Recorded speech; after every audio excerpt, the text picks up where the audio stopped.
Hello, welcome back. In this video, I'm going to go over the Chapter 26 quiz for Physics 104B. And we start with question number 1. A particle with electric charge 144 nanocoulombs moves with velocity 70 I hat minus 24 j hat meters per second through a magnetic field negative 2.4 k hat Teslas. Two questions. One is calculate the magnetic force, and that's a vector on the particle, and the other is calculate the magnitude of the force. Here I've written down the given information, Q, the V vector, and the B vector. I've drawn a picture so we can visualize it better. There's the velocity vector going at 70 and negative 24. The B vector is into the page, and it's a 90-degree angle between those two vectors. And so we can use the right-hand rule and see that the V vector, it's going to be perpendicular to both of them, and it's actually, the force vector is going to be in the positive X and Y direction. It's going to be going kind of off in this direction right here. Now, two questions. Let me go ahead and I'll do here on the right in the blue ink, I'll do question B first, calculate the magnitude of the force. And then when we do question A, we'll be able to confirm that we did this correctly. So for magnitude, F equals QVB sine theta, but V and B, the picture helps us to see this, are at 90-degree angles to each other. So sine theta goes to 1. And the force equals, now we have Q, we have V is, we're going to use Pythagorean theorem for that, so the X component plus the Y component, both of those squared, added together and then square rooted, times B, and we get 2.557 times 10 to the negative 5 newtons. All right, let's go over to the left in the black ink and find the force vector, and I'll set this up as a determinant of a 3x3 matrix. So the cross product, we do I hat, j hat, k hat in the first row. We do the V vector, so 70, negative 24, 0.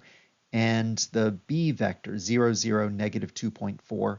And we're not going to forget to multiply it all by Q, and I'll do that at the end. And you can take the determinant of the matrix however you do that. I like this method where I write out the first, or the first vector twice, then the second vector twice. I get rid of the first and last column, and then I do the determinants of these 2x2 matrices. So starting with negative 24 times negative 2.4 minus 0, and that gives the X component, 57.6. Then the next 2x2 is 0 minus 70 times negative 24, that gives 168. And then the third one is 0 minus 0, so that's a Z component of 0. Then we have our Q, 144 times 10 to the negative 9 coulombs. So we're going to distribute that Q throughout all the terms, and we get a vector of 8.294 times 10 to the negative 6, I hat, plus 2.419 times 10 to the negative 5, j hat, plus 0 k hat, and all that is in newtons. Now we can check our answer to part B, the magnitude of the force.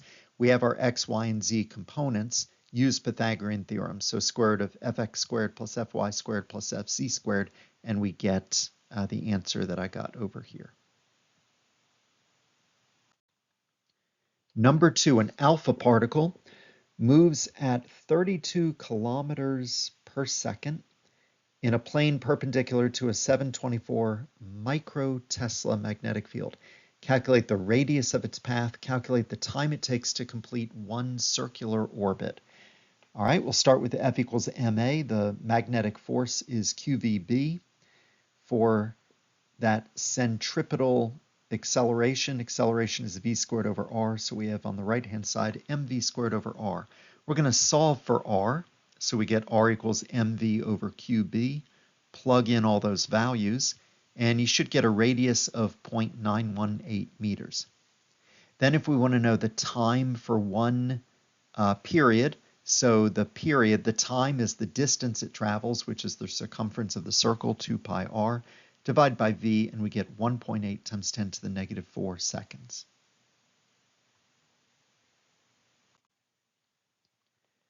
Question number 3, calculate the magnitude of the magnetic force on an alpha particle moving at 468 kilometers per second.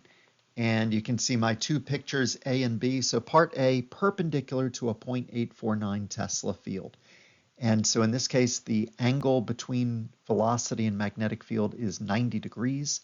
So we have F equals QVB times the sine of 90. Of course, sine 90 just goes to 1. We'll plug in all those values and we get 1.28 times 10 to the negative 13 newtons. Question B just has a 45-degree angle, so QVB times sine 45 degrees. So I'm actually right here just taking the answer I got to part A and then multiplying by sine 45 degrees, and I get 9.04 times 10 to the negative 14 newtons. Question number 4, an alpha particle moving at a right angle to a 25 millitesla magnetic field experiences an acceleration of 5.4 times 10 to the 10th meters per second squared. Calculate its speed, and if the magnetic field were increased by 10% and speed stays the same, what would the angle between velocity and magnetic field need to be to have the same acceleration? Okay, so I've drawn a picture here. We have magnetic field and velocity moving at right angles to it. And we have F equals ma, the F is QVB, and it says it's moving perpendicular, so sine of 90 goes to 1 equals ma. And we'll solve for the velocity that will produce that acceleration. Plug in those values and we get 44,798 meters per second, or we'll say 4.48 times 10 to the 4th meters per second. Now for part B, I realized after drawing part A and then coming down to part B, in order to draw a good picture, I had to rotate the whole picture. And so I've drawn the magnetic field facing at a different direction so that you can see that there is some non-90 degree angle in there, and we need to solve for that angle. So QVB sine theta, that's the force, equals ma. And we're taking the original, the magnetic field, increasing it by 10%. So we're going to call that 1.1 times B, B being what it was for part A. And so we're going to solve this. Sine theta equals ma over q 1.10 times B, and then V in the denominator. So we've got the mass, the same acceleration as before, the charge 2 times 1.6 times 10 to the negative 19 coulombs, the 1.1, the original magnetic field, and the velocity that we got in part A. So it said speed stays the same, so we're going to plug in that 4.48 times 10 to the 4th meters per second. When we do all that, we get that the sine of theta is 0.909, and then take the arc sine to get theta, and that becomes a 65.38 degree angle. And finally, question 5. A wire with mass per unit length 84 grams per meter runs horizontally at a right angle to a horizontal magnetic field of 0.25 teslas. A current in the wire results in its being suspended against gravity. Calculate the current in the wire. All right, so the picture shows the proper orientation for if current is going to the right, magnetic field is into the page, there's going to be an upward force. You can use the right-hand rule to show that. You see my force diagram to the left. The magnetic force is up, the weight is down, and this thing will levitate. It'll be suspended against gravity when those forces are equal. So we'll say ILB equals mg, and let's solve for the current. Now we don't explicitly have a mass or a length. That's okay. We have mass per length. So I'm going to separate m over L out to the side. It's m over L times g over b. So that m over L, that mass per length, is 84 times 10 to the negative 3 kilograms per meter times g, 9.8 newtons per kilogram over magnetic field, 0.25 teslas. And we end up with current is 3.29, and since we are in MKS units, the units on that are amperes. And that is the end of the Chapter 26 quiz. I hope you have a great day.